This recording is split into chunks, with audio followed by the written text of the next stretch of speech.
नमस्कार, आपका स्वागत है हमारे चैनल में। हमारे साथ मौजूद हैं महाराष्ट्र के वरिष्ठ पत्रकार जिन्होंने लगभग अपनी पत्रकारिता के कैरियर में 30 साल लगभग पूरे महाराष्ट्र को चुनाव को कवर किया है। तमाम बड़े बड़े लोगों से उन्होंने इंटरव्यू किए हैं और उन्हीं से हम बातचीत करेंगे कि जो महाराष्ट्र का चुनाव चल रहा है उसमें कौन से बड़े मुद्दे होने वाले हैं जो इस बार अहम होने वाले हैं। और जिस तरीके से लाडकी बहना योजना चल रही है, लाड़का भाई योजना चल रही है एकनाथ शिंदे की, उसका कितना असर होने वाला है। जो ये टोल प्लाजा बंद किए गए हैं, इनका क्या असर होने वाला है। और जो महायुति और महाविकास आघाड़ी का अलायंस चल रहा है, इनमें कहाँ किसको कितनी सीटें ही लगा रहे हैं अनुमान, तो उन्हीं से बातचीत करते हैं। सर, बहुत बहुत स्वागत है आपका हमारे चैनल में। क्या लग रहा है इस बार, क्योंकि सबसे बड़ा चुनाव होने वाला है महाराष्ट्र का, हरियाणा के बाद ये बड़ा चुनाव होने वाला है महाराष्ट्र का। क्या लग रहा है आपको, क्या अहम होने वाला है इस बार, कुछ नया? बिल्कुल, देखिए महाराष्ट्र जो है देश की आर्थिक राजधानी है। महाराष्ट्र की राजनीति देश के लिए जो है एक बहुत बड़ा जो है रोल निभाती है। ऐसे में निश्चित तौर पर ये चुनाव जो है बहुत महत्वपूर्ण है। लेकिन चुनाव महत्वपूर्ण इसलिए भी है क्योंकि इस बार के चुनाव में आपको कई राजनीतिक दलों की अपनी अस्मिता जो है दांव पे लगी है। आप कहेंगे कि कैसे लगी है? एक तरफ जो है स्वर्गीय बाला साहब ठाकरे के पुत्र उद्धव ठाकरे की पार्टी, उनकी टूटकर जो पार्टी बनी, जो शिवसेना टूट गई है, एकनाथ शिंदे जिसके मुखिया है। तो दोनों ही व्यक्ति जो है, चाहे वो उद्धव ठाकरे हो एकनाथ शिंदे हो, सबसे पहली चीज तो है कि इनको अपनी अपनी स्थिति महाराष्ट्र में दिखानी है कि आज उनकी स्थिति क्या है या उनके पार्टी का महाराष्ट्र में जो है दबदबा कैसा होगा। तो ये अस्तित्व की लड़ाई है। दूसरी तरफ जो है शरद पवार यानी एनसीपी, शरद पवार की पार्टी भी टूटी हुई है, उनके भतीजे अजित पवार लग गए हैं। अब वहाँ भी जो है अस्तित्व की लड़ाई है। चूंकि सीनियर पवार यानी शरद पवार जो मजे हुए खिलाड़ी हैं, पश्चिम महाराष्ट्र में उनका अच्छा दबदबा है। तो ऐसे में उनकी जो स्थिति है लोकसभा चुनाव में भी मजबूत आई है। इस बार के चुनाव में ही वो स्थिति और साफ होगी कि आने वाले दिनों में अजीत पवार जी का कैरियर कैसा होगा, उनका जो है महाराष्ट्र की राजनीति में किस तरह से जो वर्चस्व बढ़ेगा। इन सब की लड़ाई में अगर आप देखेंगे, एक और ठाकरे जो है मजबूती से धमक दे रहे हैं राजनीति में, यानी मनसे प्रमुख राज ठाकरे के बेटे वो चुनाव में आ रहे हैं। उनका जो चुनावी कैरियर शुरुआत होगा, माहिम से जो है चुनाव लड़ने जा रहे हैं। तो ऐसे में जहां एक तरफ ठाकरे अपने अस्तित्व की लड़ाई लड़ रहे हैं, दूसरी तरफ मनसे यानी महाराष्ट्र नवनिर्माण सेना जिसके मुखिया राज ठाकरे हैं, वो जो है अपने बेटे को चुनावी मैदान में उतार कर एक तरह से जो है मनसे में फिर से जान फूंकने की कोशिश कर रहे हैं। इन सब में जो सबसे बड़ा स्टेक लगा है वो भारतीय जनता पार्टी का। भारतीय जनता पार्टी एकनाथ शिंदे को तोड़कर, अजित पवार को तोड़कर राजनीति के मामले में तो सरकार बनाने में कामयाब रही, अब उस सरकार को बचाने और चलाने में भी कामयाब रही। भले उन्होंने समझौता किया कि नहीं, मुख्यमंत्री एकनाथ शिंदे को बना दिया जाए और अजीत पवार और देवेंद्र फडणवीस जो उप मुख्यमंत्री बनकर जो है चलाएंगे, भले समझौता की हो, लेकिन वो समझौता कितना कारगर साबित हुआ, किस तरह से जो है वो वोटरों को अब वो मनाने में कामयाब होंगे कि वो एकनाथ शिंदे के साथ रहें, अजीत पवार के साथ रहें। चूंकि अजीत पवार पर कई एलिगेशन इन्हीं देवेंद्र फडणवीस ने और भारतीय जनता पार्टी ने लगाया था। तो ऐसे में ये चुनाव जो है ये दुनिया भर में ये देखने वाला चुनाव है कि आखिर किसकी अस्मिता बचती है, कौन जो है राजनीति का जो है दिग्गज साबित होता है। तो ऐसे में बहुत महत्वपूर्ण चुनाव है ये चुनाव। तो तमाम जो आपने बात की है कि अपने अस्तित्व की लड़ाई जो चल रही है दोनों पार्टियों में, शिवसेना और एनसीपी में, आपको क्या लगता है? आपका 30 साल का पूरा करियर है पत्रकारिता में, आप अपने अनुभव से क्या बता पाएंगे हमारे जो महाराष्ट्र के दर्शक हैं कि असली पहचान जो है इन पार्टियों की किसके साथ जुड़ रही है इस बार? बिल्कुल, देखिए उद्धव ठाकरे की शिवसेना के बारे में बात की जाए तो मुंबई और कोकण के बेल्ट में जो है वो अपनी मजबूत स्थिति मानते हैं। ऐसे में मुंबई की स्थिति पिछले लोकसभा चुनाव में देखा जाए तो कुछ कुछ सीटों को छोड़ दिया जाए तो बाकी सीटों पे कहीं ना कहीं उद्धव ठाकरे को भारतीय जनता पार्टी के सामने जो है वो औसत के मामले में वो पीछे रहे हैं। हालांकि कैंडिडेट जीते हैं। आज के डेट में जो है वर्षा गायकवाड़ जीती हैं, वहाँ से संजय पाटिल जीते हैं, शिवसेना यूबीटी के जो है लोग जीते हैं। तो ऐसे में उनका हौसला बुलंद है कि उनके जीत दर्ज हुई है। लेकिन वहीं जो विधानसभा वाइज अगर देखा जाए, क्योंकि कुछ इलाकों में, कुछ विधानसभा में जो समीकरण है, उन समीकरण के नाते जो है लोकसभा कैंडिडेट जरूर जीता है, लेकिन कुछ कुछ विधानसभा में 50,000 से 60,000 की लीड रही है। तो ऐसे में वहाँ उनको नुकसान होगा। बीजेपी और एकनाथ शिंदे का जो अस्तित्व है वो कहीं ना कहीं मजबूत है। दूसरी तरफ टिकट बंटवारे में जो है बहुत बड़ी खामियां देखी गई है कि जहां बीजेपी का अस्तित्व तो बढ़ा है मुंबई में, कोकण के बेल्ट में अगर आप देखोगे, कोकण के बेल्ट में नारायण राणे का दबदबा है, कोकण के बेल्ट में सुनील तटकरे का दबदबा है जो अजीत पवार के साथ एनसीपी में है। तो वहां भी जो है शिवसेना को जो है पटकनी देने की कोशिश होगी। और इसी वजह से जो है, हालांकि अजीत पवार पर जिस तरह के एलिगेशन थे, लेकिन शिवसेना, बीजेपी जानती थी कि शिवसेना को अगर पटकनी देनी है तो कहाँ मैं किससे समझौता करूं और जिसका असर होगा। क्योंकि नारायण राणे बीजेपी में थे, लेकिन नारायण राणे का अस्तित्व तो कोकण में जो है बड़ा था, लेकिन फिर भी जो है वो शिवसेना को पटकनी नहीं दे पा रहे थे। वो लड़ाई कांटे की चल रही थी। लेकिन सुनील तटकरे के आने के बाद जो है स्थिति जो है वहाँ मजबूत हुई है, और कहीं ना कहीं ये स्थिति में आ गए हैं कि स्थिति और अच्छी मजबूत होगी बीजेपी की, एनसीपी की और एकनाथ शिंदे की, शिवसेना की।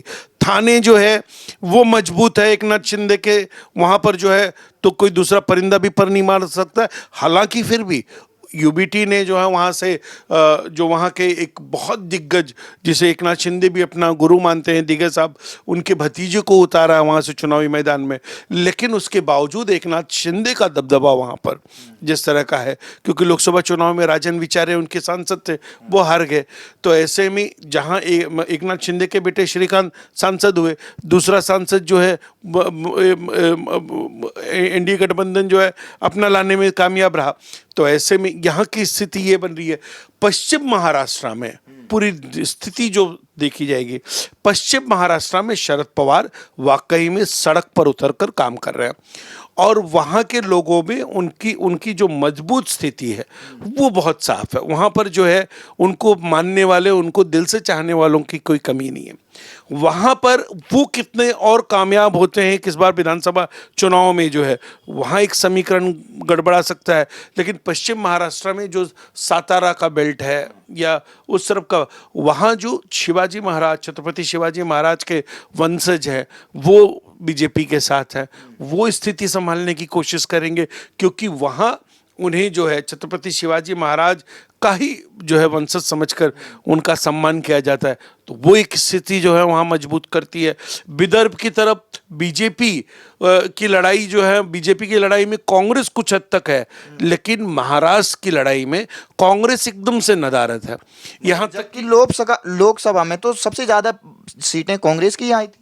हाँ, आई थी, लेकिन वो वही समीकरण है जिसमें शिवसेना और एनसीपी के गठबंधन को लेकर जो स्थिति रही है। आज अगर मैं मुंबई की बात करूं कांग्रेस की, तो मुंबई में जिनको कैंडिडेट नहीं मिल रहे थे, मुंबई के दो कैंडिडेट, एक अमीन पटेल जो है मुंबई भिंडी बाजार का जो मुस्लिम बाहुल इलाका है, वहाँ पे एक कैंडिडेट इनको ठीक ठाक मिला है। दूसरा कैंडिडेट इनको कुर्ला से मिले हैं, नसीम खान, मोहम्मद आरिफ नसीम खान का, वो भी मुस्लिम इलाका है, उत्तर भारतीय इलाका है, और उनका दबदबा उस क्षेत्र में बहुत अच्छा है। इसके बाद तो इनको कैंडिडेट नहीं मिल रहा था। अंधेरी पश्चिम से इन्होंने सचिन सावंत को टिकट दिया, वो मैदान छोड़कर भाग गए, उन्होंने टिकट सरेंडर कर दी। अभी संभाजी नगर में जो कांग्रेस जिनको टिकट दे रही थी वो छोड़ के चले गए हैं। वो ये कह रहे हैं यहाँ तो हार हो रही है। वही कांग्रेस की स्थिति ये है कि कांग्रेस का टिकट पाना पहले बहुत मुश्किल होता था। आज संभाजी नगर आपके सामने उदाहरण है। दूसरा अंधेरी वेस्ट में सचिन सावंत छोड़ कर गए, इसके बाद में कोई टिकट लेने वाला नहीं था। दो तीन चेहरों को टिकट दिया गया है जिनको उनकी अपने संगठन में, अपनी पार्टी में कोई नहीं पहचानता। तो ऐसे में मुंबई जैसे शहर में ये वहाँ पे एक कांदिवली की सीट है, कांदिवली मलाड की तरफ जो है वहाँ पर एक टिकट दी गई है। वहाँ से हालांकि मजबूत कैंडिडेट के तौर पे अजंता यादव जो कॉरपोरेटर है, वहाँ की पार्षद हैं, उनके पति, उनकी दावेदारी थी। उनके बावजूद किसी ऐसे शख्स को दिया गया जिनका चेहरा ही कोई नहीं जानता था। मैं खुद अब नाम मुझे नहीं रिकलेक्ट हो रहा है कि उनका नाम क्या है। तो ऐसे में ऐसी बहुत सी सीटें हैं कांग्रेस के लिए कि उनके लिए स्थिति कमजोर होगी। बांद्रा में आसिफ जकरिया को टिकट दिया। आसिफ जकरिया पिछली विधानसभा में वो चुनाव हारे हैं। वहाँ आशीष सेलार जैसा व्यक्तित्व था। बाबा सिद्दीकी अभी अभी उनकी हत्या हुई है, उनके इलाके में आशीष सेलार के सामने कोई कैंडिडेट, ऐसा कैंडिडेट जो एक बार फ्लॉप शो रहा हो, उसको आप उतार रहे हो। वहाँ बेटे अब अजीत पवार जी के साथ आ गए हैं। बिल्कुल अजीत पवार जी के साथ है, वही कह रहा हूँ।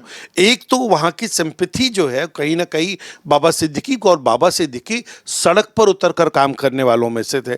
ऐसे में वो इमेज जो है वहाँ के लोगों में थे, और ऐसे में उनके सामने जो कैंडिडेट उतारा जा रहा है, जिसने बाबा सिद्दीकी का टिकट काटा, आसिफ जकरिया जो पिछली बार हारे, इस बार फिर उन्हीं को टिकट दिया गया।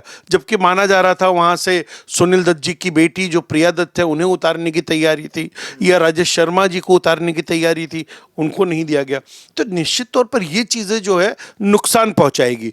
उसके साथ साथ जो फायदेमंद, जो बीजेपी या शिवसेना शिंदे गुट या एनसीपी पवार अजीत पवार गुट को जो फायदा पहुंचाने वाली चीजें हैं, इनकी योजनाएं, इनकी कई ऐसी योजनाएं हैं जो निश्चित तौर पर लोगों के दिलों को छू रही है। जैसे उनकी एक लाडली बहन योजना ले लीजिए। लाडली बहन योजना से जो महिलाओं को पिछले 3 महीने से जो उनके अकाउंट में पैसे आ रहे हैं, और एक बहन और भाई का रिश्ता जो उन्होंने एक दिल को छूने का जो काम किया है, वो एक बहुत तेजी से आगे बढ़ रहा है, और निश्चित तौर पर उसका असर जो है महाराष्ट्र चुनाव में दिखेगा। लोगों में, आम जनता में जो एकनाथ शिंदे जो मुख्यमंत्री बने, उनकी जो इमेज गई, उनकी इमेज पहले भले जो कुछ भी रही हो, लेकिन कुछ दिनों में उन्होंने जो है एकनाथ शिंदे जी, उन्होंने मुख्यमंत्री आवास जो उन्होंने खुला छोड़ दिया कि कोई भी आम व्यक्ति आ सकता है, कोई भी आम व्यक्ति जो जाकर उनसे मिल सकता है। तो ये चीज़ें जो है कहीं ना कहीं आम आदमी, क्योंकि महाराष्ट्र जो है, जहाँ एक तरफ जो है यहाँ कारखाने हैं, यहाँ जो है औद्योगिक राजधानी के रूप में जाना जाता है, वहीं यहाँ कपास की खेती, यहाँ मौसम्बी की खेती, अंगूर की खेती, फूलों की खेती, ऐसे काम करने वाले किसान भी हैं। ऐसे किसान जब अपने गांव क्षेत्र से निकलते हैं और उन्हें मिलने के लिए कोई मुख्यमंत्री अपना दरवाज़ा खोल दे और आसानी से वो मिल सकते हैं, अपनी दिक्कत बता सकते हैं, अपनी प्रॉब्लम बता सकते हैं, तो निश्चित तौर पर ये चीज़ें जो है लोगों के दिलों में घर कर गई है, और इसका भी फायदा एकनाथ शिंदे जी को मिलेगा। और टिकट बंटवारे को लेकर आपने, अब अगर मैं सिर्फ महाराष्ट्र की बात करूं, बीजेपी ने बहुत फूक फूक कर जो है टिकट बांटे हैं। उत्तर भारतीयों को बराबर का सम्मान दिया है, उसके साथ साथ दूसरे पर जो प्रांत के लोग हैं उनको भी सम्मान मिला है। इतना ही नहीं, उन्होंने जो है मराठा और बाकी चीज़ों को भी ध्यान में रखते हुए टिकट का बंटवारा हुआ है। तो निश्चित तौर पर इस बार चुनाव में जो माना जा रहा है, बीजेपी, एकनाथ शिंदे और अजीत पवार गुट को ये फायदा दिखेगा। पश्चिम महाराष्ट्र का कुछ हिस्सा छोड़ दिया जाए तो निश्चित तौर पर जो है ये कहा जाए कि आने वाले दिनों में बीजेपी, एकनाथ शिंदे और अजीत पवार की सरकार बनने जा रही है। आंकड़े को लेकर जो स्थिति है वो खाली आगे पीछे है, क्योंकि अभी थोड़े दिन में पर्चा भर जाए, किसके सामने कौन कितनी वोट काट सकता है, वो स्थिति अगर क्लियर हो जाए तो ये भी बता दूंगा कि कितने सीट आएगी और कितने सीट पर हम जीत रहे हैं। तो जिस तरीके से आपने ये देखा होगा कि हरियाणा जो चुनाव रहा वो बीजेपी के लिए एक तरीके से संजीवनी का काम किया। आप मुझे ये बताइए कि हरियाणा के चुनाव से पहले महाराष्ट्र का क्या माहौल था, और हरियाणा के चुनाव के बाद जो बम्पर जीत हुई है बीजेपी की, जहां कहा जा रहा था कि क्लीन स्वीप हो जाएगा बीजेपी का, उसके बाद क्या बदलाव आया पूरे महाराष्ट्र में? देखिए, निश्चित तौर पर जब भी कहीं किसी पार्टी, किसी दल की किसी स्टेट में जीत होती है तो यहाँ के कार्यकर्ताओं में उत्साह बहुत दुगना हो जाता है।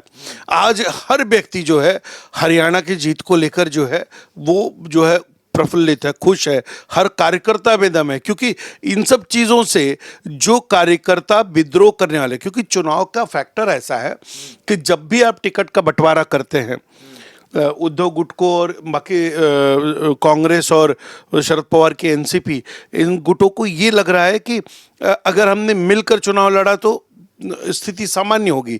स्थिति सामान्य नहीं होगी, क्योंकि विद्रोह का पैमाना बढ़ता है।